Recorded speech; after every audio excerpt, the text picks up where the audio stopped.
Hello, my friend. Today I will tell you another long-forgotten legend. Close your eyes and let the magic transport you to Middle-earth. Our journey begins.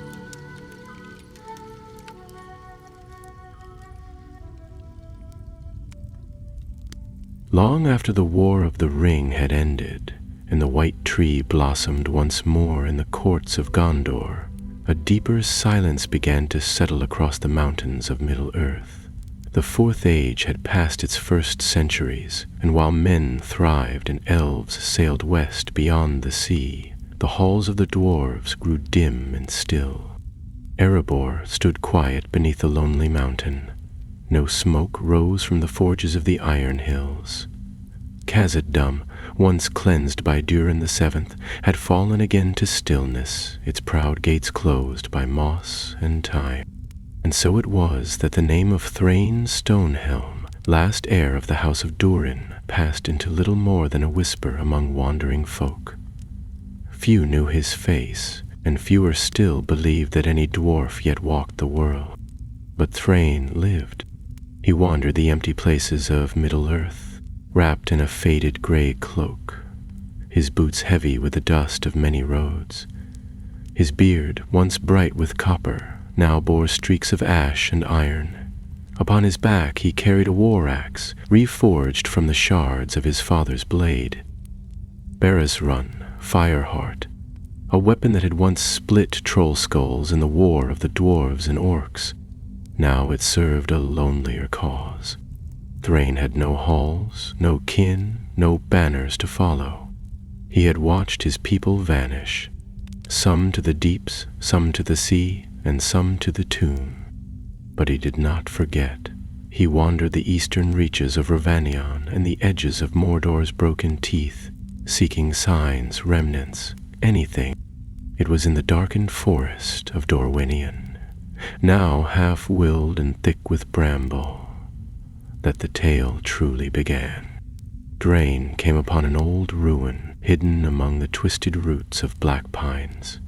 Its stone bore the rune marks of the Longbeards, though worn near to illegibility. A door lay shattered open, its hinges rusted, but within, the scent of forge fire lingered faintly. Impossible, for the ruin should have lain dormant for centuries. He descended. Torch in hand, he stepped carefully through the ancient ways, past fallen anvils and shattered stone. But the forges had not grown cold. Embers glowed in corners unseen, and strange clawed prints marred the dust. And then he heard it, a low hammering, far off, measured, deliberate, not the work of dwarves as he knew them, but something darker, twisted. It beat like a slow heart in the deeps. Thrain's own heart stirred. Somewhere in the darkness ahead, someone was forging. He should have turned back. A wiser dwarf might have left, returned west to seek counsel or allies. But Thrain had wandered too long, had endured too much silence. If dwarves yet labored in the dark, even enslaved, he would find them. He pressed on. The air thickened, hot and dry. Strange runes flickered along the tunnel walls, foreign to Kustol, but bearing a resemblance to black speech. And then, a light, a faint red glow ahead. Thrain dimmed his torch and crept forward. He emerged into a vast cavern, open and echoing with firelight. Massive chains hung from the ceiling like iron serpents. An immense forge burned at the center, its flame black at the core, feeding on something that was not wood nor coal. Figures moved around it, stooped, broad-shouldered, bearded. Dwarves, but not as he remembered them. These were hollow-eye, their movements mechanical, their beards singed and uneven. Their hands moved not with craft or pride, but with dull obedience. Shackles bound their ankles. Their ears bled from the hammering. Thrain watched in horror as one of them stumbled, dropping a smelted bar of ore. A dark figure descended, a tall being clad in black iron with a helm shaped like a dragon's skull. With a cruel hiss, it raised a whip and lashed the dwarf across the back. The dwarf did not cry out, only resumed his work. A rage rose in Thrain like he had not felt in an age, not since the gates of Erebor fell, not since the last song was sung in Khazad-dûm. He gripped Berazron tighter, but something else caught his eye. Atop a raised platform behind the forge, a figure stood watching. Clad in red and black robes, tall for a dwarf, with a great iron circlet upon his head. His beard was braided in runes of gold and silver, but his eyes, they were cold as slate. Thrain's breath caught. He knew that face. It was Darin, his cousin, long thought dead, lost during the expedition of the Deep Forges a century past. But Darin lived, and now he ruled here, master of the enslaved. What darkness had twisted him? What power had bent his will? Thrain retreated silently from the edge, heart thundering, his mind a storm. He could not fight this alone, but neither could he turn his back. He would not let the last dwarves remain shackled in the dark, not while he yet drew breath. And so Thrain swore an oath, alone beneath the earth. He would free them, or die with them, for Khazad, for fire, for Arda. Thrain traveled west with a troubled mind and fire beneath his ribs. The image of Darin, once his kin, now a master of shackled dwarves, haunted him like a bitter dream. He could still remember Darin's voice from years past, deep and full of pride, speaking of reclaiming the lost halls of the East with hammer and heart. Now that same voice had commanded whips and fire. Something ancient and vile had reached its claws into his cousin's soul, and Thrain could not name it. He moved cautiously through the forested slopes bordering Dorwinion, keeping to narrow animal paths and stony trails forgotten by cart and boot. The land here was wild, touched less by Sauron's ruin and more by time's quiet erasure. Ancient stone outposts leaned crooked among the trees, their walls half buried under moss and ivy. Once, perhaps, they had watched the northern marches of Rhûn. Now they guarded nothing. His goal lay east of Rovanion and north of Mordor's scarred lands, a place called the Red Mountains in the tongues of men, or Ered Karen in the old maps. Few traveled there now, for tales told of strange disappearances and poisoned springs, of birds that did not sing and stars that vanished behind black clouds. Thrain had once dismissed such talk as the whispers of cowards. Now he listened. A week into his journey, as he made camp beside a clear stream choked with pale reeds, Thrain caught the first sign that he was not alone. The woods were silent, not with peace, but with watchfulness. No night birds called, no leaves stirred without purpose. As he chewed a strip of dried meat and turned over his thoughts, a soft rustling came from the edge of the glade. He froze, hand on the haft of Baris Rhûn. "Easy now, Master Dwarf," came a low voice, smooth as bark and twice as old. From the shadows stepped a tall figure wrapped in green-gray robes, his face half covered by a long beard that flowed like vines. His eyes were like golden lanterns, and leaves rustled with his every movement. Thrain stood slowly. "Speak your name," the dwarf demanded, "and your purpose here, if you mean peace." "I am Brumilorn," the figure replied. inclining his head. "Of the Anadrim, one of the last that walk beyond Fangorn." He raised a gnarled hand. "I do not come for war, but for fire. I smelled it on the wind. Old fire." Thrain's heart quickened. Few now spoke the name of Morgoth aloud. "And what would an Ent want with such darkness?" he asked warily. "The same as you, perhaps," Rumalorn said, settling beside the stream, "to end it before it spreads." His voice held no mockery, only age and a tired sort of grief. "I followed the scent east, past the withered heath and the ruins of Dale, and now I find you, a dwarf, alone, and bearing grief like a mantle." Thrain hesitated, but something in the Ent's tone was genuine. Perhaps he had wandered too long alone. He nodded once. "I saw the forges, I saw my kin in chains, and I saw what remains of Darin, lord of the eastern vaults. He wears a crown of iron and serves something foul." Rumalorn's expression darkened. "Then the roots rot deeper than I feared." Together they shared the fire that night beneath the watching stars, and Thrain spoke more freely than he had in years. Of Erebos' silence, of the empty holds in the iron hills, of the ghosts that walk the deeper mines. The Ent listened in silence, only nodding now and then, as if he had heard parts of the tale in wind and water. At dawn they set out east together. For several days they journeyed in wary silence, covering ground by foot and branch alike.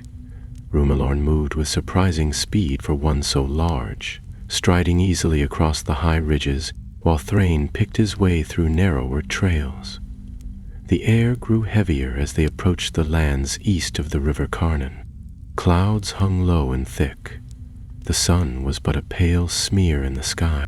On the fifth evening, while passing through a ravine choked with thornbush and dust, they heard shouting, human voices, harsh and raised in argument.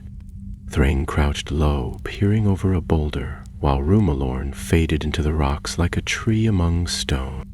3 men stood by a wrecked cart, their weapons drawn and pointed at a fourth. Young, barefoot and bleeding from the brow. His clothes marked him as a wanderer of Rune, though his eyes were clear and his stance defiant. "Me stole from us," one of the armed men growled, gesturing with a curved blade. "I did not," the younger one spat. "I told you that pouch was mine. You dropped it in the stream, I only—" The leader struck him with the flat of his blade. Thrain stepped forward before his mind could object. "That's enough," he said, his voice hard and ringing. The 3 turned, surprised, and then wary, seeing the armed dwarf and the massive shape of the Ent rising behind him like a storm. "Get away from him," Thrain continued, leveling his axe, "or you'll answer for it." One of the men muttered something in a foreign tongue and took a step back. The others, pale and sweating, followed. Without another word they turned and fled into the brush, leaving the cart and its scattered contents behind. The young man knelt, catching his breath. He looked up at Thrain and blinked. "A dwarf?" he said, clearly startled. "I thought your kind had all vanished." "Not yet," Thrain muttered, helping him to his feet. "What's your name?" "Call me Kalan," the young man replied, rubbing his temple. "And if you're heading east, you'll need someone who speaks the tongues of Rune. You may not like it, but you do." Rumalorn tilted his head. "A thief and a vagabond, perhaps, but the stars placed him in our path." Thrain scowled, but nodded. "Very well. You'll march with us, but no more lying. The world's too dark for games." And so their company grew. A dwarf with nothing left but his fury, an Ent who remembered ancient sorrows, and a wanderer of Rune with too much to prove. Their path now bent toward the Red Mountains, where the sky turned redder with each day, and the smell of fire was thick in the wind. They did not know it yet, but darkness watched from the heights, and the forges of the deep beat like a heart grown stronger. The shadow that held Darren whispered across the stones, and its reach would soon stretch farther than they feared. The road to war had begun. The wind sharpened as they reached the foothills of the Red Mountains. Thrain pulled his cloak tighter around his shoulders, though it was not cold that bit at him, but the stale, ash-thick air that rose from the blackened earth like the breath of some sleeping beast. The land had once been forested here, or so the map said, but nothing of green or growing things remained. Trees stood twisted and bare, their trunks hollowed like burned-out chimneys. The ground beneath their feet was cracked and black, and at night the sky glowed faintly red, though no sun or moon lit the way. Callan walked ahead with practiced steps, eyes wary and alert. He said little, speaking only when danger was near or when they needed to cross some crumbled path or dry gorge that marked the ancient trails of the Easterlings. Thrain trusted him more with each passing day, though he would never say so aloud. The lad had a sharp eye and a quiet strength about him. What he lacked in experience, he made up for in resolve. Rumalorn, for his part, seemed to grow grimmer the deeper they ventured. His shoulders, once tall and proud, hunched with silent thought. His bark-duck eyes often scanned the skies, and more than once he paused to place a hand on the ground, as if listening to something beneath the surface.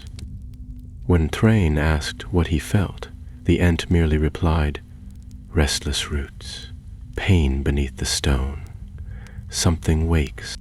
It was on the 7th evening that they found the black pillar. It stood alone on a wind-swept hill, surrounded by broken stones like the ribs of a buried beast. At first glance it seemed no more than a jagged spike of obsidian, taller than a man and cracked with age. But as they approached, Callan let out a low hiss and pointed to the symbols carved into its sides. "Black speech," he murmured, "but changed, older." Thrain stepped closer, frowning at the runes. They writhed in strange patterns, familiar and yet twisted. He had seen something like them once before, deep in the archives of Erebor, in a scroll that spoke of Morgoth's ancient forges beneath the Thangorodrim. The writing had been a language of binding, a script used not for words, but for power. This pillar was not a marker, it was a seal. Before he could speak, a deep rumbling began beneath their feet. The stones around the hill trembled. Rimalorn raised a hand and bellowed a warning, but it came too late. The ground split open. From the fissure rose a creature neither fully beast nor stone. Its skin was dark and cracked like cooled magma, and fire bled from its joints. It moved on 4 legs, but stood as high as a troll, its eyes burning slits of molten gold. A shard of metal jutted from its back like a broken sword. Thrain leapt aside as it roared, and slammed one massive claw into the earth. The shockwave sent Callan sprawling, and dust filled the air. Rumalorn charged forward with thunder in his steps, swinging a great arm like a club. It struck the creature with a sound like stone breaking stone, but the beast barely flinched. "It's guarding the forge path," Thrain shouted, rolling to his feet and drawing Barazan. "It's not alive, at least not truly." The creature lunged, jaws snapping, and Thrain met it with a downward strike, his axe cleaving through one of its forelegs. Sparks flew and molten ichor spilled onto the ground, hissing like acid. The creature screamed, not a voice of pain, but of rage, blind and ancient. Callan had recovered, and now stood atop the hill, drawing from a pouch a bundle of red powder and flint. With practiced hands, he lit the powder and hurled it toward the beast's open maw. The explosion was sharp and blinding, and the creature staggered back, smoke pouring from its throat. "Now!" Rumalorn roared, and Thrain didn't hesitate. He ran forward and drove Barasrun into the creature's exposed chest. The blade sank deep, finding the heart of fire within. For a moment, everything was silent. Then the beast convulsed and collapsed with a final shriek, its body shattering into crumbling fragments of obsidian and ember. They stood panting among the ruins, the light of the dying creature casting flickering shadows on the stones. The pillar at the hill's center cracked with a sound like thunder and then fell inward, crumbling into a pit. Beneath it, hidden until now, a stairway of black stone descended into the earth. "Well," Kalan said, wiping soot from his brow, "I'd say we've found our way in." Grain stared down into the pit, his hands still trembling from the battle.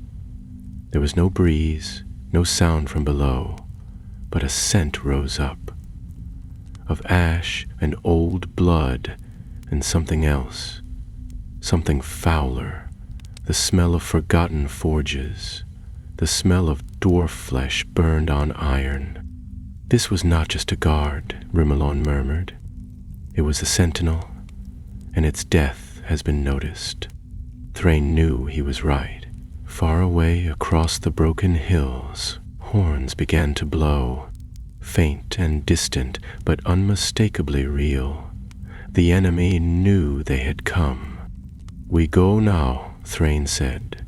"No rest, no turning back." And so they began their descent. The stairwell twisted downward into the mountain, carved with brutal precision. The walls were slick with old oil, and strange symbols flickered in the gloom, glowing faintly with reddish light. Kalan lit a torch, and their shadows danced behind them like specters. The further they went, the more the heat pressed around them, and the air thickened with the scent of metal and smelted stone. After what felt like hours, the stairs opened into a vast corridor lined with sealed doors. From behind one came a sound that turned Thrain's blood to ice. A dwarf's voice, singing low and broken in Khuzdul.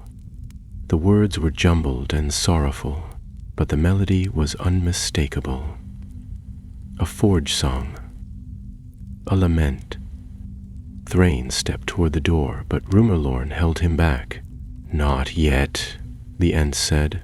"We must know the shape of this place. We cannot wake the whole mountain." With effort, Thrain nodded. He would return. He swore it silently. They continued onward, and behind them, the song fell silent. As the corridors widened and the air grew hotter, they began to see signs of machinery. Vast pipes and gears, chains the size of tree trunks, iron veins running through the stone. The shadow that ruled this place did not merely burn, it built. And what it was building, Thrain feared to know. And yet he would find out. Whatever awaited them in the deep halls of fire and iron, they would face it together. He had not come this far to falter. Not now, not when his people's last hope burned at his side. The deeper they went, the more the stone around them began to change. The rough-hewn tunnels gave way to smooth metallic walls inlaid with a dull red glow that pulsed faintly, as if alive. Thrain had never seen dwarven work like this before. The carvings bore no family crests, no runes of craft or protection, only angular symbols, sharp-edged and cold, devoid of the beauty and pride his people once placed in stone. These halls were made for function and control, not art or memory. Umalorn paused at a fork where the corridor split into 3 passages, each marked by a symbol etched above the entrance. He knelt slowly, resting one vast hand on the floor, and closed his golden eyes. "This way," he said after a moment, pointing to the leftmost passage. The other two fall to dead rock, but here, something breathes, something mourns. Kalan gave a sidelong glance to Thrain. I don't know how he hears these things, but I'm not arguing with it. They moved cautiously, avoiding the pools of steaming liquid that bubbled along the edges of the stone and stepping over lines of thick cable that ran along the ground like veins. Every sound seemed amplified in the silence.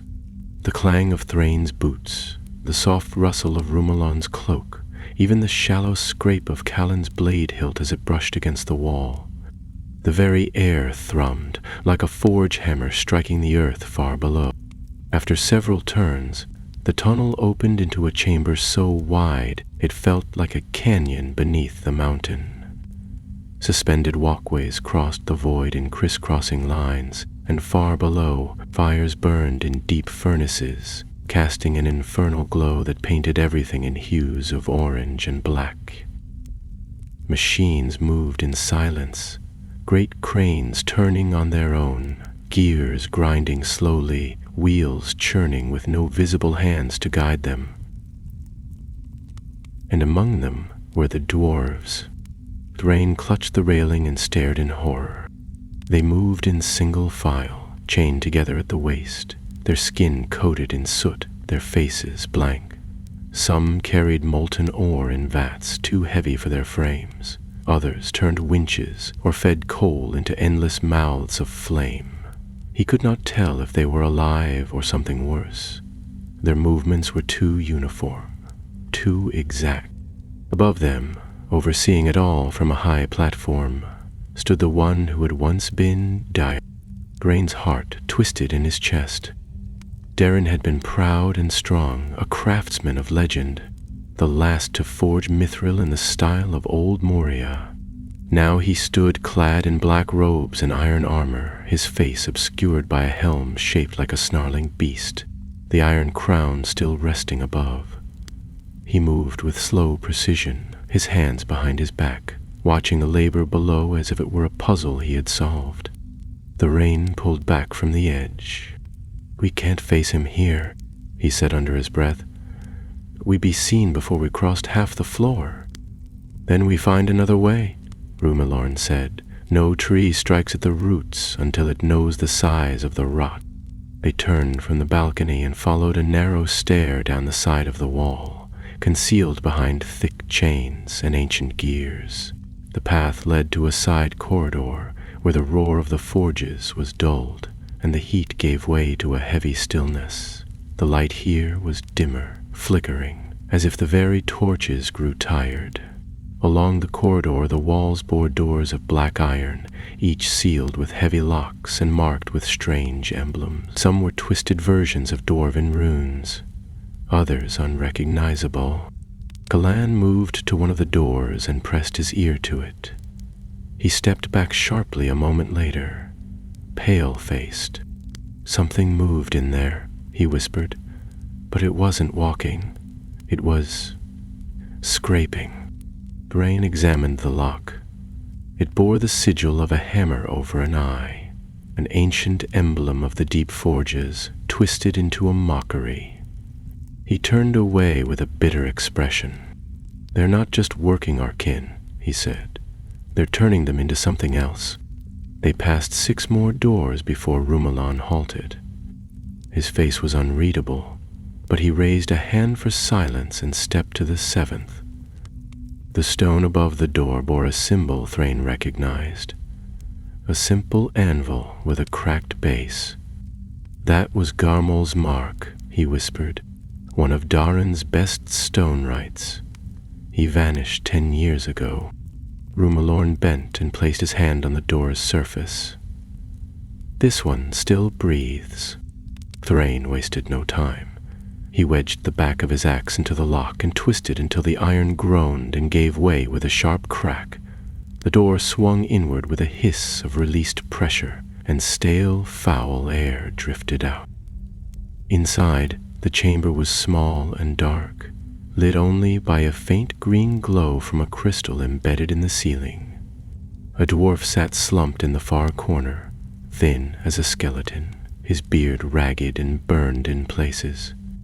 His hands were bound by iron cuffs, and his eyes barely flickered as Thrain entered. "Garmul," Thrain said gently, kneeling beside him.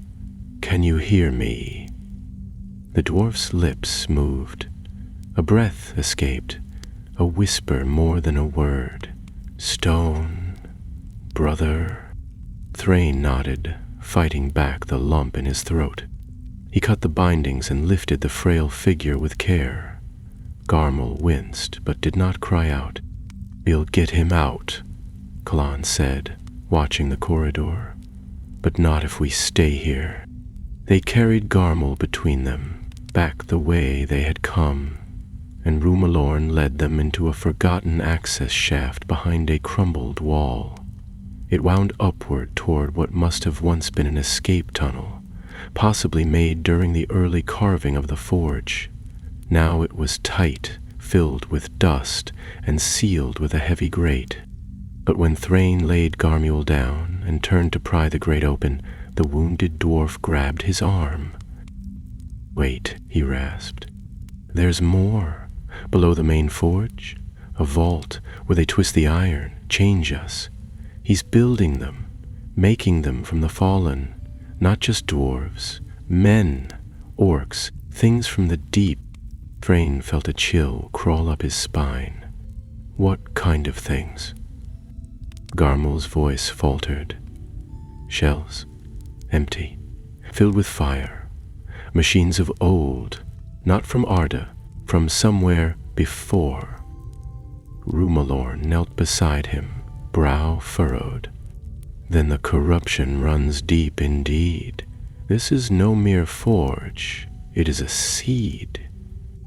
Thrain's jaw clenched. "Then we burn it before it grows. There would be no turning back." Not now. They were in the heart of the beast, and if Thrain had anything to say about it, this would be the forge's final fire. The tunnel above the vault opened into an old miner's gallery, long disused and choked with rubble. Thrain wedged his shoulder beneath the corroded grate and heaved until the rusted bolts gave with a scream of protest, sending a small shower of stone chips down onto the path behind them. Rumalorn stepped through first, stooping low beneath the narrow beams. Kalan followed, guiding Garmul with quiet care. The injured dwarf leaned heavily on the younger man, barely able to walk, but his eyes were more awake now, clouded with pain, yet filled with something like hope. They moved slowly, keeping close to the walls. Above them, the mountain shuddered now and then with distant rumblings, low, grinding pulses that came not from any quake of nature, but from the workings of machines buried deep in the heart of stone. It was a terrible rhythm, like the beat of a drum sounded beneath the world, and it made Thrain's skin crawl. This high passage ran parallel to the upper sections of the forge complex, giving them glimpses through slitted windows and broken vents into the sprawling works below. From here they saw more of the Shadow Forge's secrets, long belts of black stone bearing materials into vast cauldrons of boiling metal, which were stirred not by hands but by chained constructs. Shaped like dwarves, but hollow-eyed and clumsy, their joints moving with painful jerks. Some were barely recognizable as their kind anymore. Limbs had been replaced with crude blades or hammers. Faces were hidden behind plates of scorched iron. Garmul flinched whenever he saw them. Once his breath caught and he looked away, whispering something under his breath that Thrain could not hear. "Tell us," Thrain urged quietly. "We need to know what he's building." Garmul licked dry lips and his voice came out rough as cracked stone. "He calls them the Varudum, the Unfathers, built from the bodies of those he deems worthy, fused with machines from the deep vaults beneath the mountain, filled with burning ore. Spiritless but strong, Thrain scowled, gripping the haft of Barazrun tighter. And for what purpose? What does he want with these mockeries? To rebuild, Garmul said. Not for our kind, but for something older. A new host, made in the image of the first darkness. He says it will rise again. Not Sauron, but the will that shaped him. Rumalorn's eyes narrowed. Morgoth's shadow. The Ent's voice seemed to resonate through the stone, deep and steady, like a root striking into ancient soil. Cullen turned, pale in the glow of the torchlight. But Morgoth was cast beyond the world, wasn't he? His body was, Rumalorn said. But his malice, his seed, it lingers, in the iron, in the deep fire. It feeds on bitterness and broken oaths. Thrain shook his head. Then we kill it, burn it down to the bones of the earth, and scatter what's left. The passage ended at an iron gate nearly hidden behind a fallen beam. Through the bars they could see a descending stair spiraling into darkness, older than the rest of the forge, cut by hands that knew the deep ways of stone. There were carvings along the sides of the arch, some in Khuzdul, others in the Black speech. It was a meeting of languages that never should have touched. This leads to the vault he spoke of, said Thrain, brushing dust from the symbols. I'd bet my beard. Rumalorn placed a hand against the gate. It is warded by old runes, not dwarven, not elvish. Something else. You must be the one to break it. Thrain hesitated. The runes were jagged, carved in 3 overlapping rings. He had seen their like once, in a broken text hidden beneath the mountain levern of Erebor. They were known as Surgunders, the seals of grinding flame, thought to be used in the dark experiments of the First Age, when Morgoth twisted the wills of craftsmen into making engines of torment. He reached out, placing his palm against the center rune. The metal was hot, but not burning. With a growl of effort, he pressed inward and twisted. The runes flared red and then died, the gate groaning open. The stairway beyond dropped steeply, flanked by walls that glistened with black glass. The heat grew as they descended, thick and oppressive, like walking into the lungs of a volcano. The very air shimmered with hidden currents, and Thrain could smell the presence of unclean sorcery. It was a reek of melted stone and ancient oil tinged with blood. At the base of the stair was a chamber like none Thrain had ever seen. Massive engines of bronze and obsidian lined the walls, and in the center was a pit filled with a molten core of crimson metal, glowing with an eerie light that pulsed like a heartbeat. Suspended above it, held in place by black chains, was a great iron cage. Inside was something half-formed, humanoid in shape but swollen with raw fire. It was not finished, but it was alive. This is the heart, Gamul murmured weakly. The first of the Verudum. When it wakes, the rest will follow. Kalan was already moving, circling the pit, searching for anything that could serve as a weakness. We have to destroy it before it wakes, he said. If we bring this down, maybe we can cripple the whole forge. There are channels leading out, Thrain said, pointing to the veins of metal running from the pit into the walls. If we flood them, maybe we can cause a surge, a collapse. We'll need black powder, Kalan muttered, checking the vials and satchels at his belt. I have a little left. Not enough. I can light it, Rumalorn said calmly. Not with fire, with light. Thrain turned. What do you mean? Yent met his eyes. I have held fire inside me since the War of Wrath. I drank the flame of Ancalagon when he fell near the Iron Mountains. I can pour it out, but only once." "No," Thrain said at once. "We'll find another way. You don't get to burn yourself for us.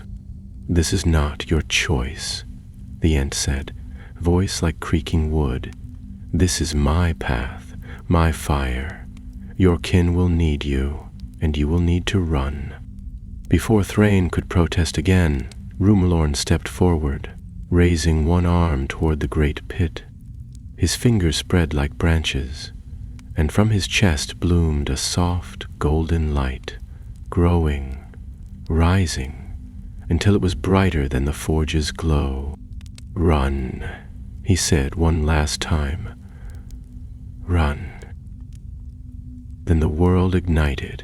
The heat struck them like a falling hammer. One moment they were standing in the vault's core, eyes wide as Rumilorn's golden light swelled into a brilliance that made the molten pit flicker pale by comparison. The next it erupted. The Ent's body burned not with ordinary fire, but with a light like that of the two trees of old, pure, ancient, and white. It surged outward in a wave that shattered the dark iron cage, split the floor beneath the pit, and sent cracks spidering through the walls like veins of lightning. Thrain did not have time to shout. He seized Garmul beneath one arm, grabbed Colin's shoulder with the other, and threw himself toward the stair. Behind them, the vault screamed as metal tore and rock split. The unfinished creature in the cage let out a sound that was not a cry of life or death, but something between, a horrible, echoing roar that turned into silence as it was consumed by flame. The stairway trembled beneath their boots. Above, alarms rang, sharp, unnatural notes, like horns blown through broken glass. Garmul groaned faintly but kept his footing, stumbling upward with the strength of desperation. Kaelin turned back only once and then flinched as a rush of white fire filled the chamber behind them, lighting the corridor in blinding bursts of gold and red. The stair cracked beneath their heels, and for a breathless moment it seemed the whole mountain might fall in on itself. But it didn't. Not yet. The vault collapsed inwards, choking the tunnel with smoke and sparks, but they reached the gallery before the full wave struck. Gasping, eyes stinging from the smoke, they burst into a side passage and threw themselves behind a fallen slab of stone as the blast hit.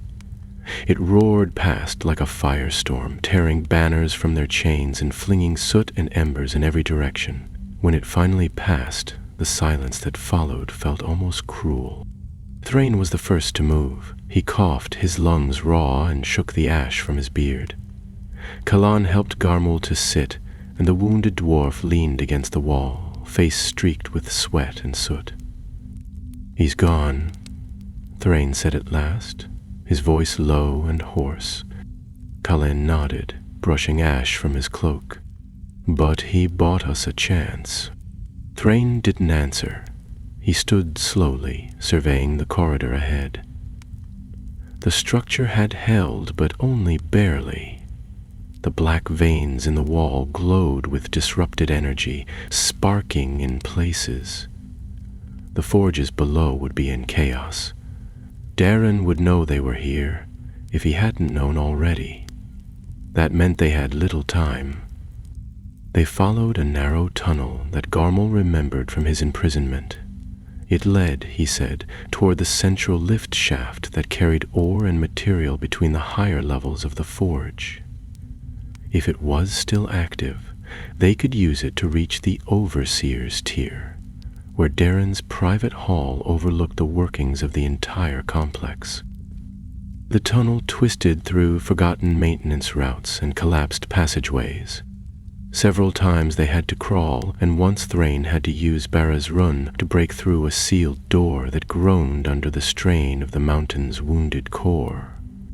They passed signs of collapse, cracked pillars, dripping molten slag, and twisted pipes that hissed with escaping steam. Once they saw two of the worker thralls lying broken on the floor, their bodies burned through by the vault's fire. They had not screamed. They had not fled. They had simply fallen where they stood, empty and silent. "They're not alive," Kalan muttered, frowning as he stepped over the wreckage. "Just shells." "Not always," Garmul said weakly. "Some of them were kin once. The fire takes their memory first, then their will, then everything else." Thrain's grip tightened on his axe. "Then it ends here." At last, they reached the central lift shaft. The chamber was vast, open to the forge below, where the fires still burned, though now dimmer and less steady. The great chains that hauled the lift platform groaned as they moved, each link larger than a man's torso, grinding in massive cogs set into the stone walls. Black smoke curled up from vents below, and in the distance sirens still wailed. The platform itself sat halfway up the shaft, unmoving, but a secondary counterweight lift, smaller, more exposed, hung lower, suspended by steel cords. Thrain pointed to it. "That's our path." They crossed a narrow maintenance walkway and stepped carefully onto the platform. Kalen inspected the release mechanism, a rusted lever connected to a braking gear. With a sharp twist and a burst of effort, he disengaged it, and the platform shuddered and began to rise slowly, pulled by its counterweight. The ascent was slow and filled with groans, but they did not complain.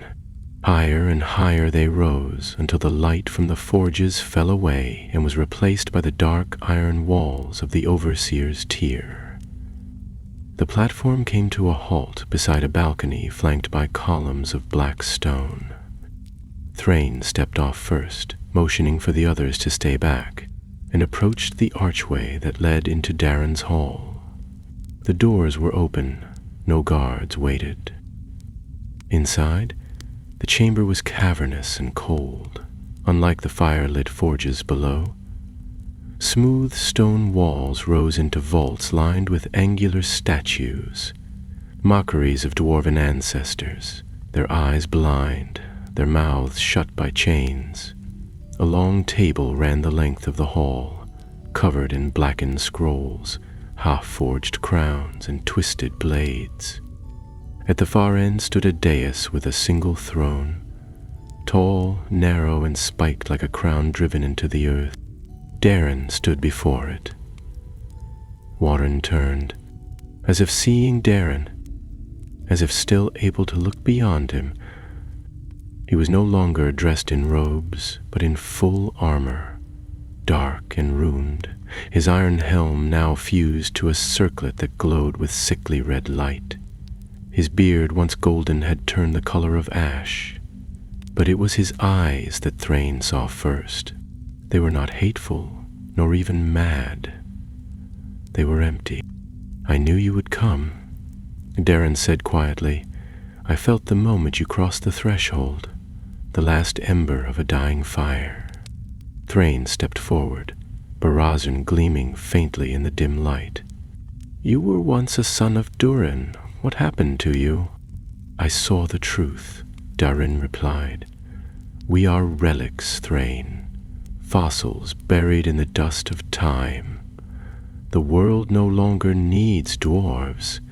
It needs strength, order, iron. I offer that. I am that." "You are a slave," Thrain spat, "and you've made slaves of our kin." Baron tilted his head. "Is it slavery to remove doubt? To end suffering? I have given them purpose. You stole their souls. I refined them." There was no reasoning, Thrain saw. The fire that had once burned in Darin's heart had been extinguished long ago, smothered by a deeper darkness. What stood before him now was not his cousin. It was a shell wrapped in pride and ruin. Thrain raised his axe. "I came to end you." Darin stepped away from the throne, drawing his weapon, a long-bladed war pick crowned with black crystal. Then strike, heir of Darin, let us see whose flame burns last. A chamber seemed to close in around them as the two dwarves stepped into the space before the throne, their shadows stretching long across the polished stone. High above, chains swayed gently, their soft clinking the only sound apart from the faint breath of the forge far below.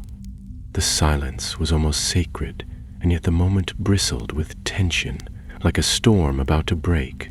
Thrain's heart beat heavily in his chest, not from fear, but from the weight of what he was about to do. This was no skirmish in some forgotten tunnel. This was the end of a bloodline's war, Durin's kin against the twisted remains of its own. Darin moved first, swift and precise.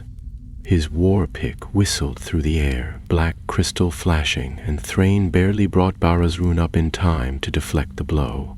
Sparks flew as metal rang against metal, the clash echoing through the empty hall like thunder in a deep gorge. Thrain stumbled back, adjusting his stance.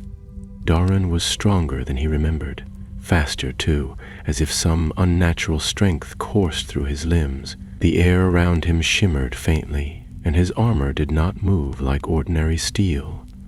It seemed to shift with his body, flexing and hardening in response to each motion.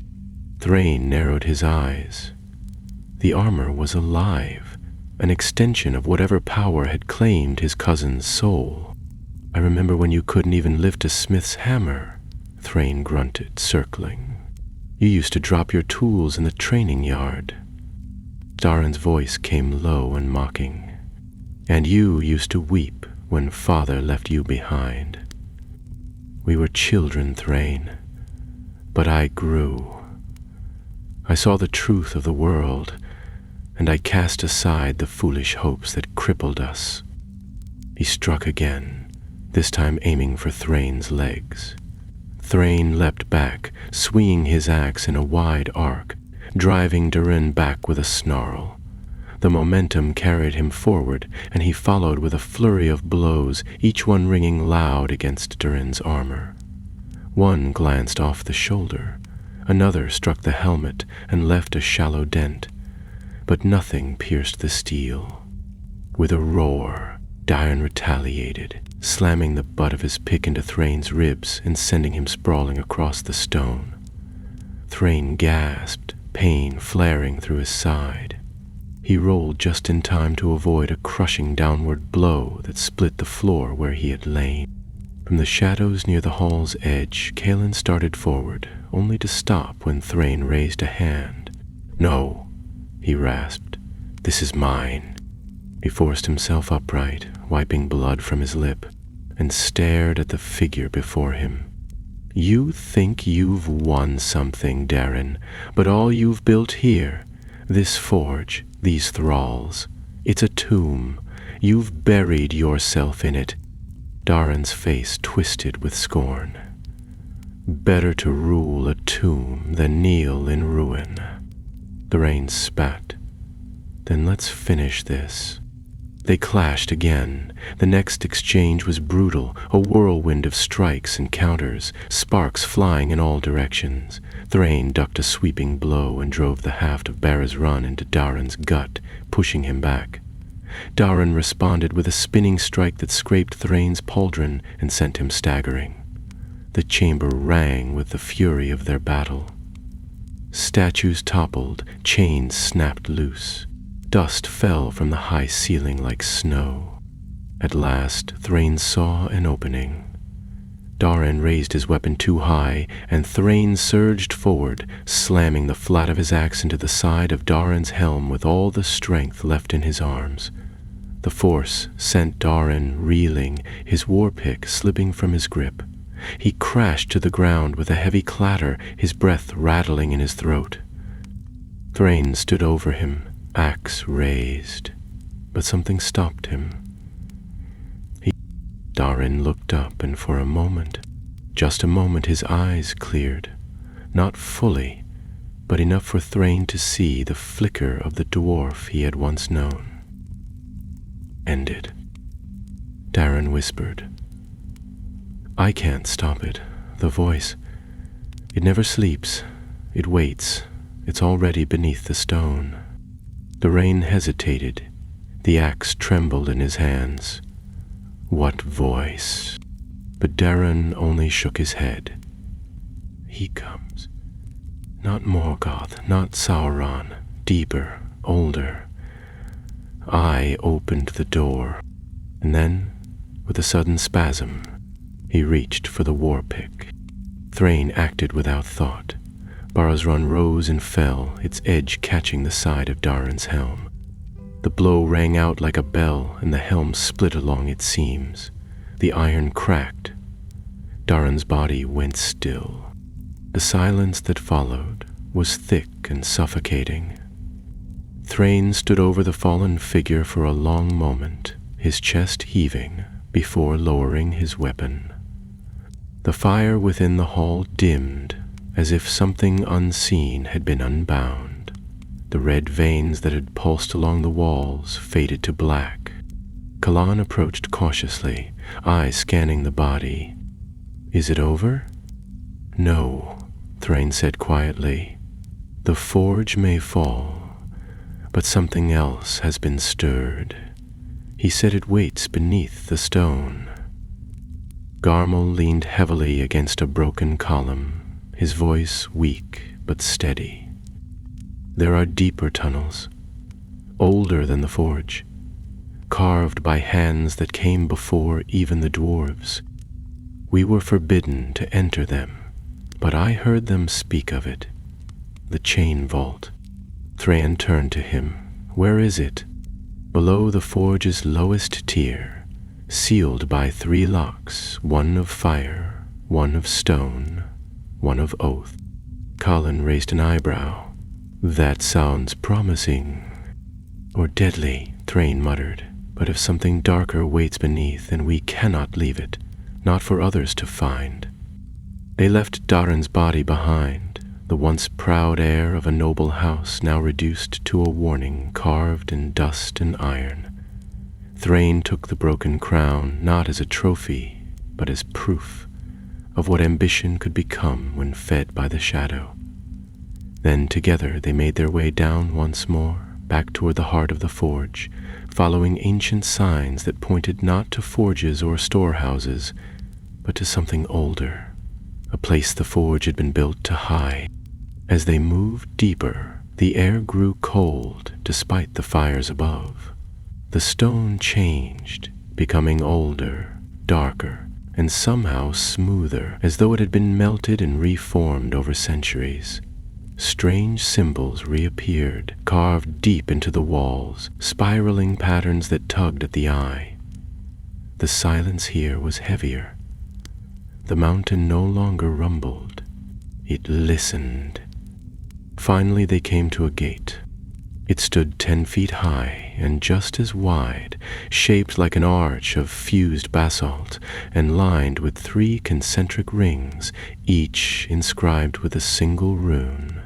Fire, stone, oath. Beyond it, the chain vault waited. Thrain stepped forward, hand on Barasrun, and drew a breath. It was time to descend into the oldest dark. The gate loomed before them like a sentinel from another world, silent and impenetrable.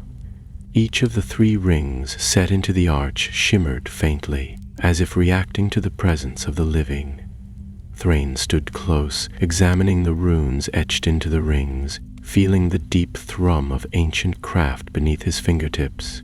These weren't like the runes of Khazad-dûm or Erebor. They were older, rooted in the primal craft that had shaped the world before it knew names. The first was a rune of fire, jagged and sharp, glowing faintly red.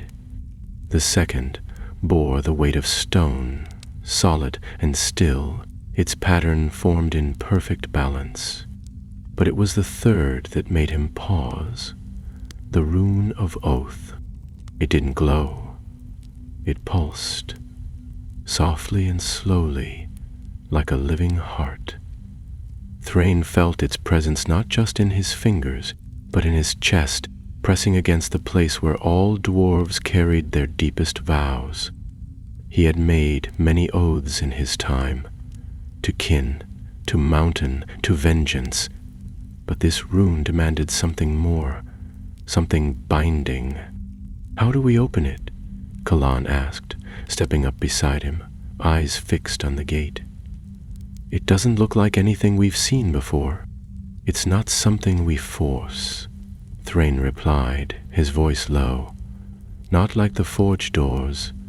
This was made with purpose, fire, stone, and word. That's the order of the makers. Each ring responds to its own truth." Garmule nodded slowly from where he sat nearby, still pale but alert. The locks were forged in the first days of the Fourth Age, when the deep roots were sealed. Darin never found a way through, though he tried. Thrain turned to the first ring. The rune of fire glowed faintly brighter as he approached, and he felt the warmth increase against his skin.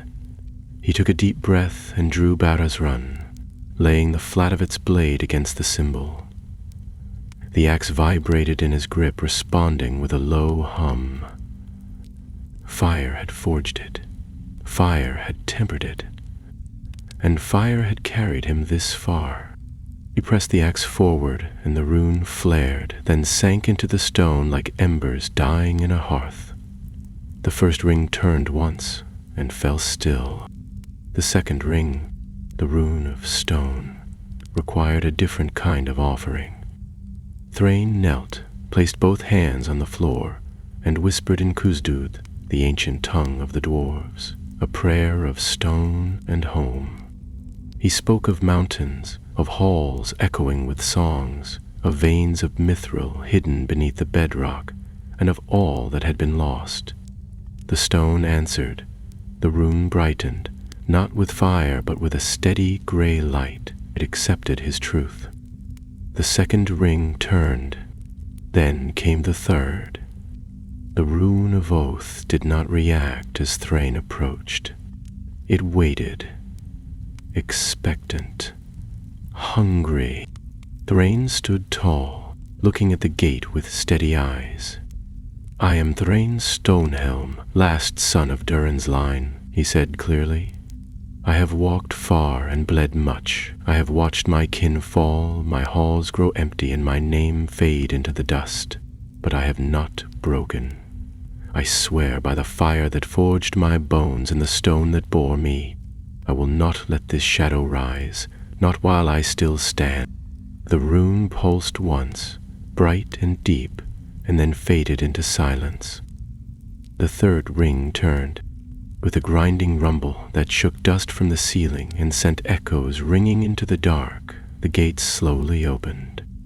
A rush of air spilled out, not hot like the forge, but cold, cold and deep, like wind blown up from the abyss. Beyond the gate lay a corridor of smooth stone, its walls veined with black metal and strange carvings that seemed to shift when looked at too long. The light behind them seemed swallowed the moment it crossed the threshold.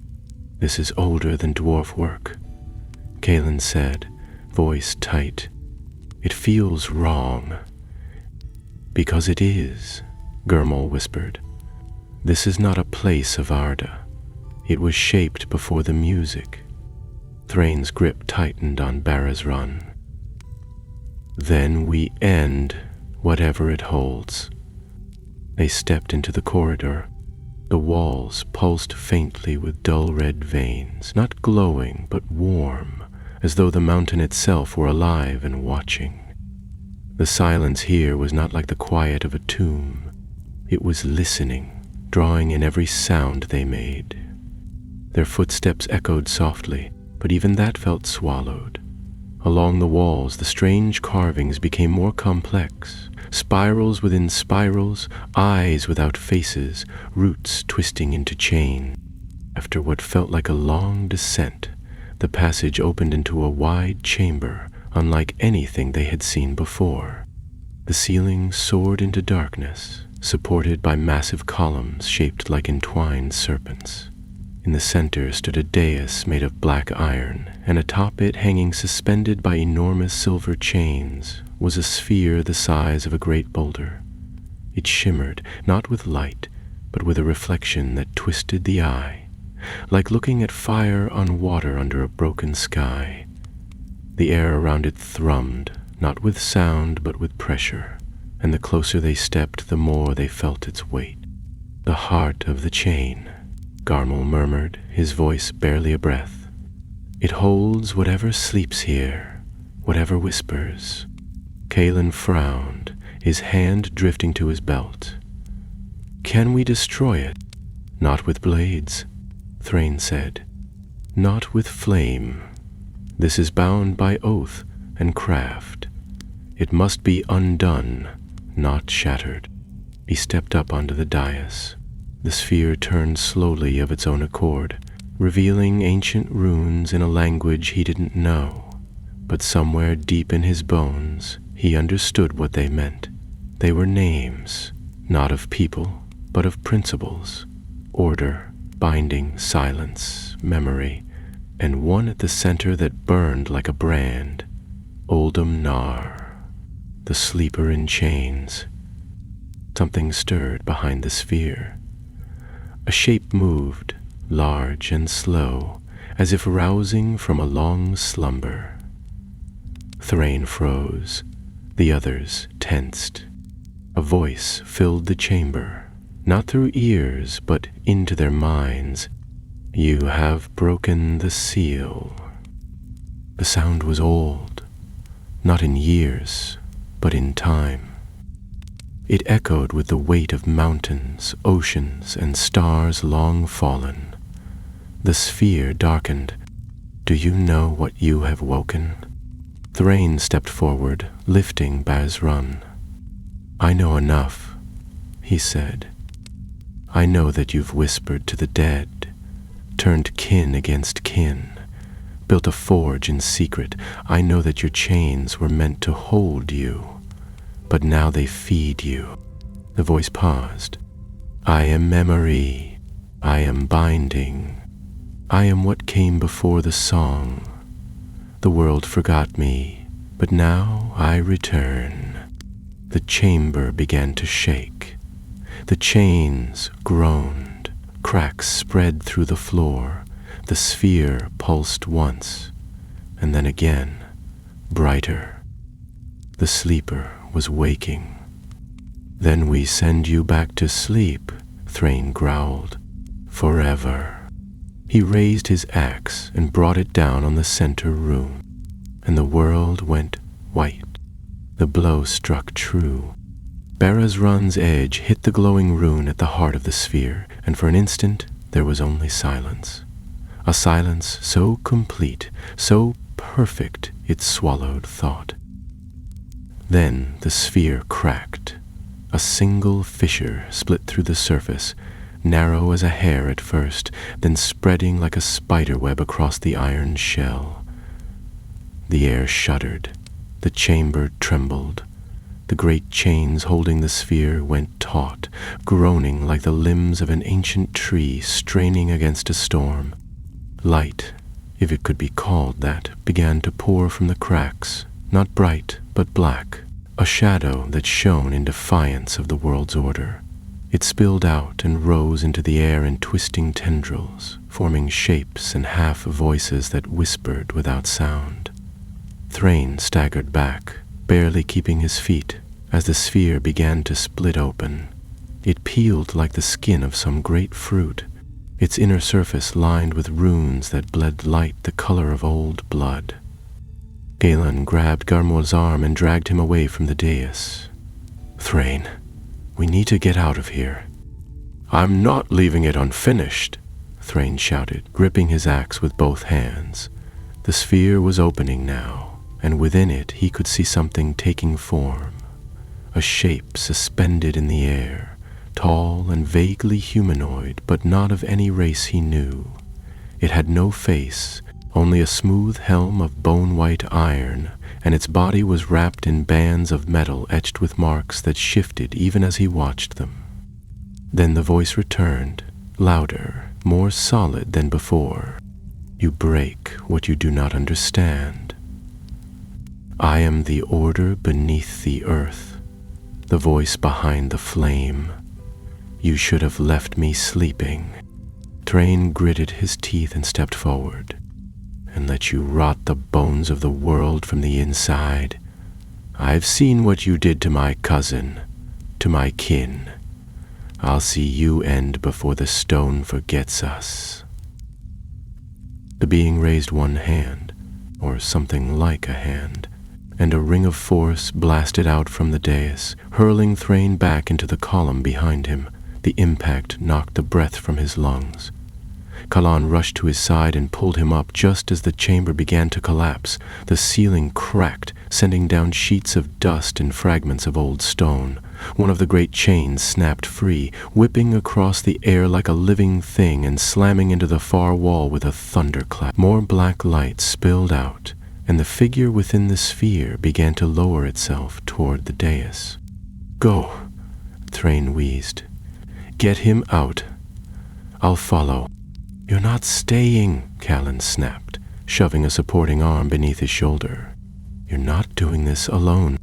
Thrain didn't argue.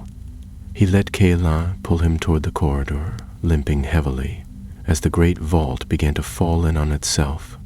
Behind them the sleeper descended, its body reshaping even as it moved. Its arms extended into coils, then reformed into blades. Its torso split and rejoined. It had no set shape, no fixed form. It was not of Arda's making. They fled through the tunnel as the chamber collapsed. The walls convulsed, the carvings warping and crumbling, the pulsing veins of red light going dark one by one. The ceiling came down behind them, forcing them to leap forward onto a collapsing stair. Thrain threw himself across a gap, pulling Callan with him as the steps behind vanished into a rising cloud of dust and flame. Somewhere above, bells rang again, louder, faster, more frantic. The entire forge was shuddering under the strain of what they had done. They burst out of the corridor and into a side hall near the overseer's tier. The forges had darkened now. The great fires that once glowed beneath the mountain flickered uncertainly. Some extinguished entirely. Thralls wandered aimlessly, their movements twitching and broken, as though the will that had once driven them had been severed. Some fell to their knees. Others simply stopped moving. "It's unraveling," Garmul said, his voice shaking. "The binding is breaking. The heart of the forge is losing its master." "And what happens when it does?" Callan asked, helping him down a side path. Thrain coughed, the taste of smoke thick in his throat. "If we're lucky, it collapses. If we're not, something worse crawls out." They passed the ruined overseer's hall and moved toward the old lift, which still stood, damaged but intact. Kalan worked quickly, rewiring the release mechanism and overriding the safety catch with a few sharp strikes of his blade. The platform shuddered and began to descend, rattling loudly as the chains screamed in their brackets. The journey down was fast, perhaps too fast, but they had no time to be cautious. As they neared the lower levels, the mountain groaned again, louder this time. Fissures opened in the walls, leaking black steam that shimmered in strange colors. The air grew heavy, almost liquid, and Thrain felt a pressure building in his ears. As the lift touched down, they sprinted for the old access tunnel, the same one Rumalorn had led them through. It had partially collapsed, but a narrow gap remained. One by one, they forced themselves through, Garmul last, his breath coming in ragged bursts. The tunnel behind them shuddered, the roof caving in, but they made it out, stumbling into the night air at last.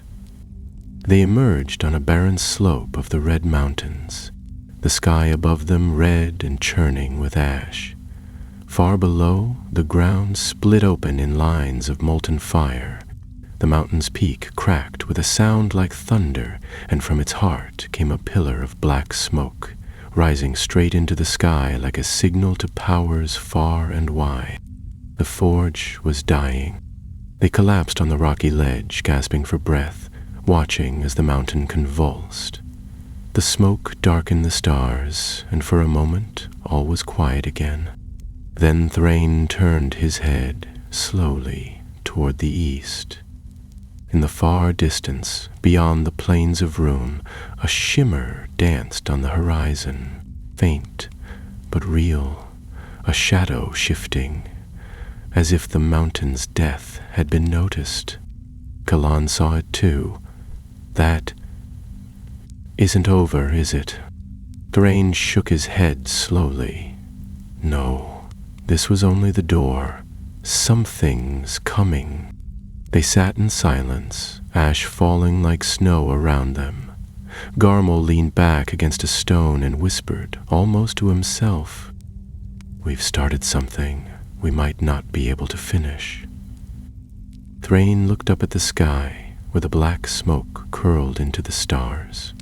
"Then we find a way," he said, "because if we don't, no one will." The ashfall slowed by dawn, and the sky shifted from blood red to a sullen gray, streaked with clouds the color of tarnished steel. The red mountains groaned in the distance, the peak now broken into a jagged crown of smoke and stone. Where once towers had stood, twisted silhouettes now smoldered, their blackened spires slowly leaning into ruin. The forge was dead, but the air still thrummed with power. Old power, ancient and wrong. Thrain felt it in his chest, a pressure that hadn't eased since they fled the vault. It pressed against his ribs like a second heartbeat. The three of them sat huddled in the shadow of an outcrop overlooking the lower valley. Their escape from the collapsing forge had bought them time but little else. Garmul dozed in a half-conscious stupor, his skin pale beneath the soot. Kalan sat nearby, his arms wrapped around his knees, eyes trained on the eastern horizon. Thrain remained silent, watching the smoke coil into the clouds like a warning. By mid-morning, the wind shifted. The stench of molten iron and burning stone faded, replaced by something subtler, cooler, cleaner. Birds cried out in the distance, their voices uncertain after so many silent days, and the sound of distant water reached their ears. "There's a stream below the ridge," Kalan said quietly, nodding toward a narrow ravine that cut across the mountainside. "Looks like it leads west." Thrain looked down at Garmul, then toward the still churning ruin above. He didn't want to leave it. Some part of him still burned with the need to see the forges completely swallowed, every chain buried beneath the roots of the mountain, but he knew they had done all they could. Whatever remained now belonged to the earth itself. "We go west," he said, "back toward Gondor if the road allows. Someone needs to hear what we've seen." Kalan glanced up, one brow raised. "Do you think they'll believe it? The free peoples have grown comfortable, safe.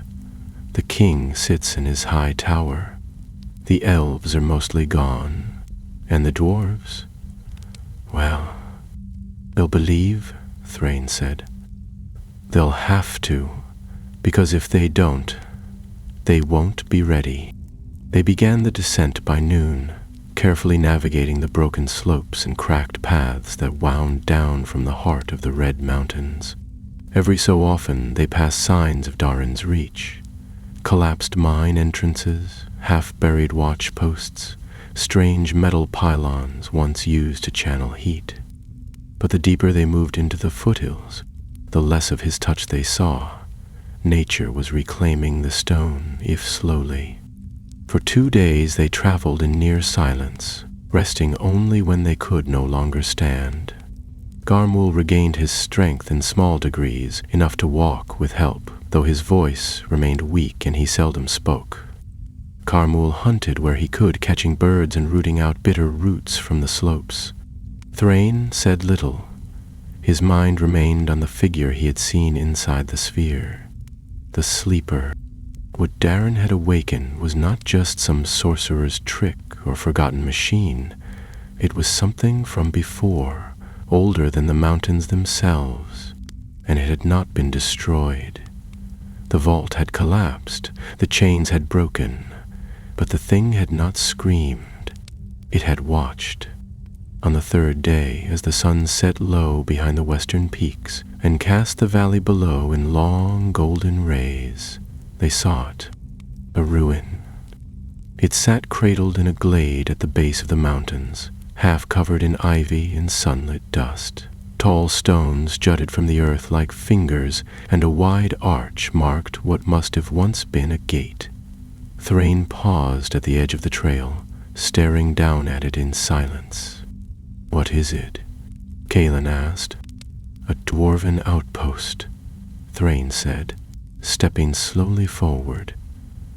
"Khazad work, but ancient. This place predates Erebor. It must have been part of the Eastward Watch in the Elder Days." They made their way down into the glade and passed through the broken gate. The stones were worn but still strong, and the seal of Durin could just be made out beneath the moss on the largest arch. Inside, the remains of a hall opened out before them, a circle of tall columns supporting nothing, and a ring of fire basins now cold and dark. "I never knew this was here," Thrain said softly. "Not even in the old maps." "Maybe it was meant to be forgotten," Kaelin said, running a hand over one of the pillars. "Hidden from those who wouldn't understand." Garmul sat beside the wall, exhausted, and Thrain moved through the ruins slowly, brushing away leaves and vines. In the center of the circle, a flat stone slab bore an inscription, worn by time. He knelt and read aloud, the words crumbling beneath his fingers. "Here stood the Watchers of the Chain, bound by silence, broken by oath.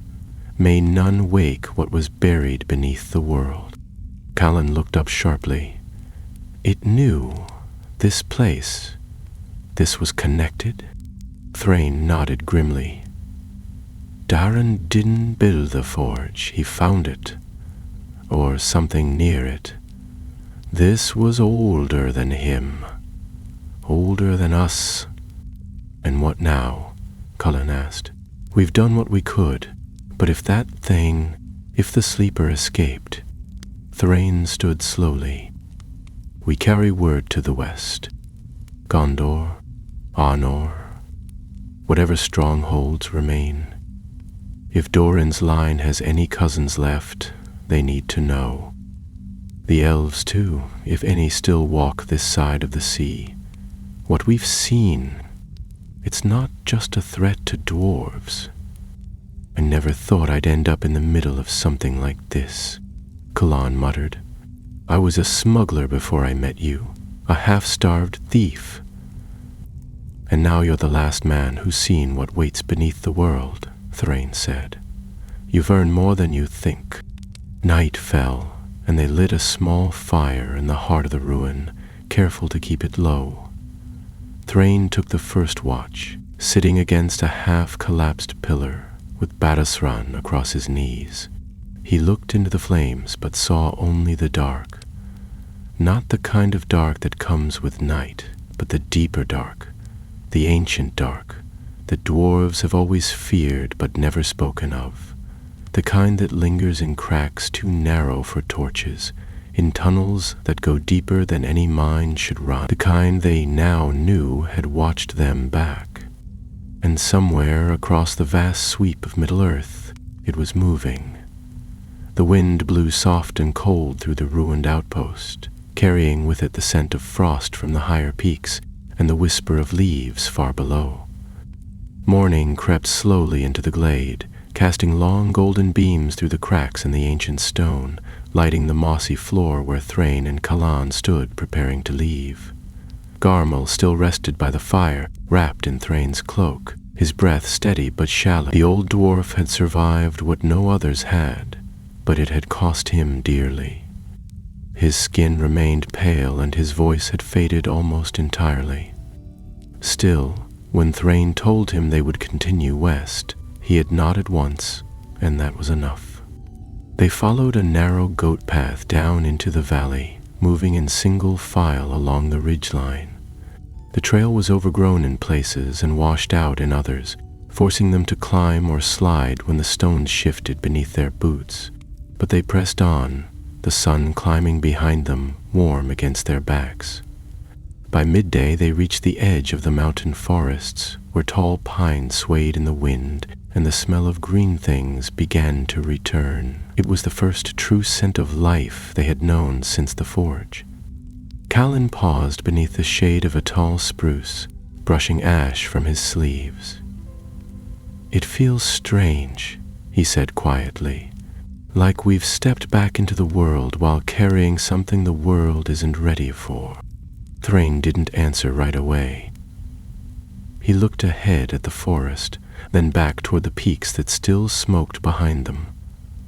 "The world hasn't been ready for a long time," he said. "It just doesn't know it yet."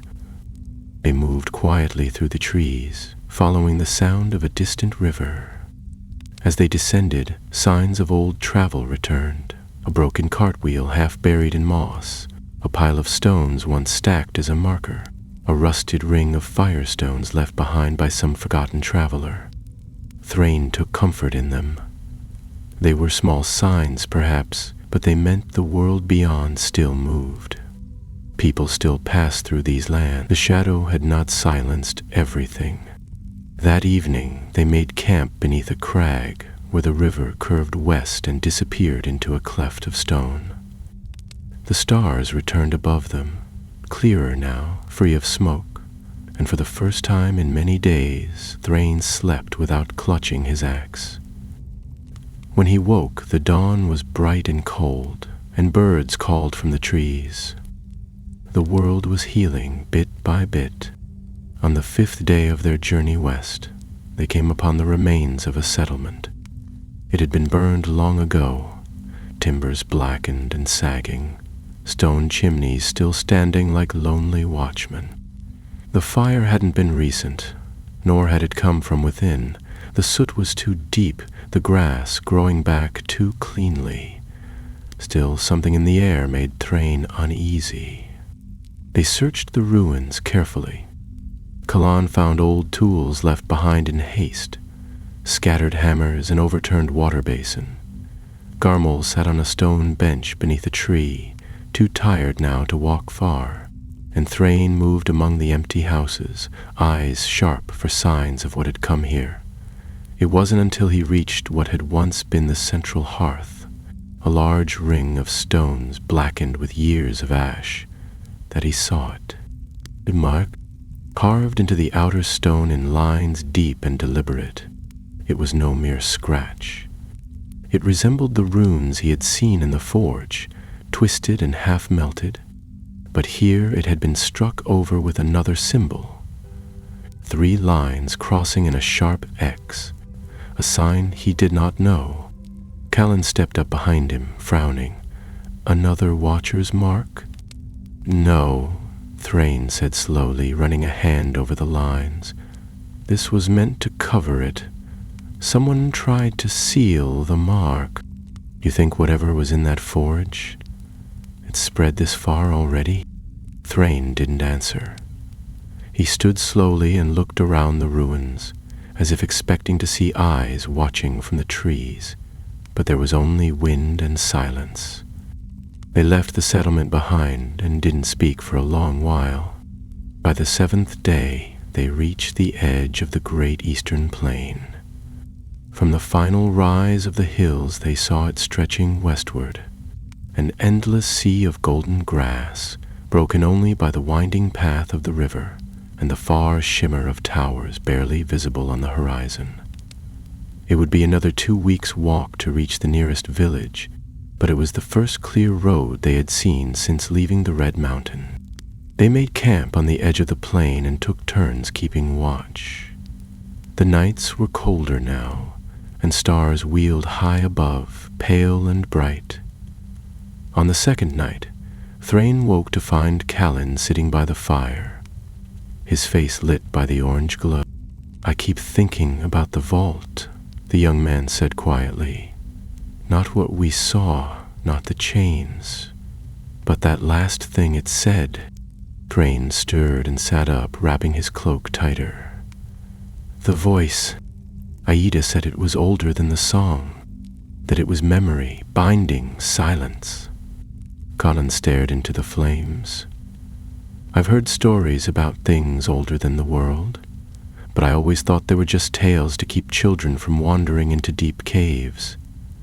But now I wonder, what else is out there?"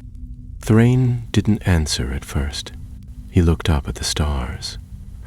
"There's a difference between what the world forgets and what it hides. We always believed the darkness was conquered when Morgoth fell, or when Sauron's ring was broken.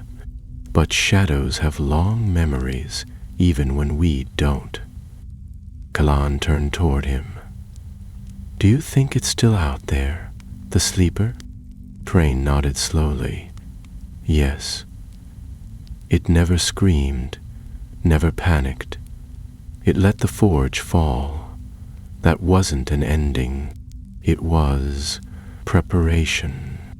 Callan let out a long breath. "Then what do we do?" "We warn them," Thrain said. "All of them. Gondor, Rohan, any kingdom still standing. And not just men. If there are any elves left east of the sea, they must know. And dwarves, if any still keep to the deep halls. Whatever walks in shadow now, it won't stop with one forge. It's patient." He stood and paced a little, the cold grass crunching beneath his boots. "We gather what we can. Stories, maps, signs of the chain mark. Maybe we find others, maybe we don't. But if there's a sliver of Doran's blood left in me, I won't let the world fall without a fight." Callum looked up at him, then nodded once. "Then I'm with you." They didn't speak again that night. But when the morning came and the sun rose over the plains, Thrain felt something stir in his chest. Not fear, not sorrow, but the first echo of purpose, a flame that had survived even the coldest dark. He would carry that fire west. And if the world had forgotten what it meant to resist the dark, he would teach it. The plains were endless. Day after day, the golden grasses swayed in the wind like a sea frozen in motion, hiding the ancient paths beneath their blades. The road westward was long, but it was not empty. Though few dared travel the old eastern roads, now overgrown and broken in many places, there were signs of movement. One night, they found a hidden fire pit, carefully disguised under a ring of stones and dry leaves. Another day, they came upon tracks, hoof prints, and not old ones either. Someone had passed this way only a day or two before. Not soldiers, Thrain judged by the narrow spacing of the prints. Perhaps scouts, perhaps survivors. And they walked beneath a pale sun for 12 days before the first roof appeared on the horizon. The village was small, little more than a collection of stone houses built near a bend in the river, but its chimneys smoked and people moved between the fields. It was a strange thing to see after so many days in ruin. Colin grinned, and even Garmul stirred at the scent of cooking fires. Yet Thrain approached with caution. Not all watchful eyes were friendly now. The villagers watched them as they came down the slope. A few men near the outer fields paused in their work, hands gripping hoes or spades with a little too much tension. But no weapons were drawn, and after a moment, one of the older men, white-bearded and broad-shouldered, stepped forward to greet them. He bowed slightly, a gesture of respect or uncertainty. "You come from the east," he said. "Few do."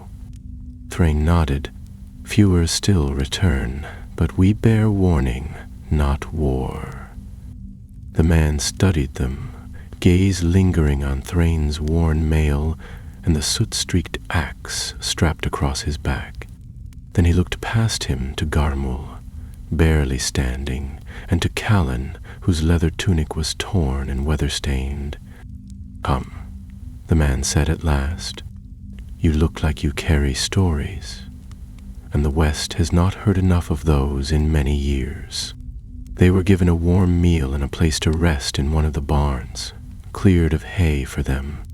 That night, beneath a starlit sky and surrounded by quiet, Thrain told their tale. Not the whole of it, not yet, but enough to make the villagers listen in silence. He spoke of the forge, the chains, the vault beneath the world, and the fire that now smoked from the peak of the Red Mountains. He did not speak Darin's name aloud, for something in him still twisted at the thought of it. But he made clear what his cousin had become. When he finished, no one spoke for a long time. Then the old man said, "You must go to Gondor. The White City must hear this." "We will," Thrain said, "but not just them. All must know. This is not the shadow of a tower or a king. This is older, and it sleeps no longer." The next day they were given food for the road and the blessing of the local elders, and before the sun had risen high they were walking again, this time along a firmer road that would in time lead them westward to Pelargir and Minas Tirith beyond. As the days passed and the land became gentler, they saw more signs of life. Herds grazing in distant meadows, farmers working in pairs, merchants with slow wagons bearing barrels westward. They saw the world was still turning, and that, in itself, was a kind of victory. As they approached the borders of Gondor, flags began to appear at crossroads and on the high towers, white banners bearing the tree and stars, bright against the green fields. Thrain remembered them from the tales of old, and it stirred something deep within him. He had not thought he would ever walk these roads, not as a traveler, not as a herald, yet here he was, the last of a line burdened with the memory of fire. It was in the shadow of the Emian Arnon hills that they finally saw the White City.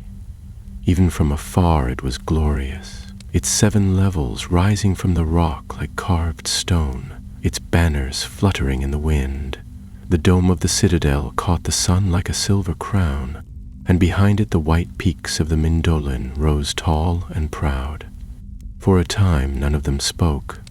Garmul leaned on Thrain's shoulder, tears in his eyes. Colin let out a long breath and said only, "Well, we made it." The guards at the gate met them with curiosity, not hostility. Few dwarves passed through these parts in the Fourth Age, and certainly none looked as Thrain did. Armor scorched, beard singed, eyes like burning coals, and a face carved of granite. But when he gave his name and said that he bore a warning for the king, they did not laugh. They sent word ahead. 2 days later, they stood in the Hall of Kings. Thrain did not kneel. It was not in a dwarf's nature to do so, even before a ruler of men. But he bowed his head in respect when King Elisar entered, his white gem gleaming at his brow, the sword Anduril at his side. The king's hair had turned silver in places, and the lines around his eyes were deeper than the stories told, but his gaze was steady and his voice bore the weight of truth. Thrain told everything. No part was hidden. He spoke of Darin's fall, of the forge, of the Varudum, and of the chain vault. He described the runes, the sphere, and the sleeper. The court was silent throughout, and when he finished, the king asked only one question. "Do you believe it still lives?" "Yes," Thrain said. "It sleeps still, but not in chains. Elisar nodded slowly and turned to his advisors. Messages were sent, riders prepared. The king of Gondor did not doubt. He knew too well what shadow looked like, even when wrapped in silence. That night, as Thrain stood on one of the upper balconies of Minas Tirith, looking out across the lands he had never thought to see, Kalan stepped beside him. "We've begun something that won't end in our time," the young man said. "I know," Thrain replied, "but the stone remembers. And so will we." Below them, the torches of the city flickered in the wind. Far to the east, the red mountains still smoked faintly on the horizon, but they were quiet now. Quiet for a time. Thrain rested his hand on the stone rail and looked toward the stars. He was the last surviving dwarf of his line, but not the last of their fire. That he had passed on, and in the end that fire would burn for Arda.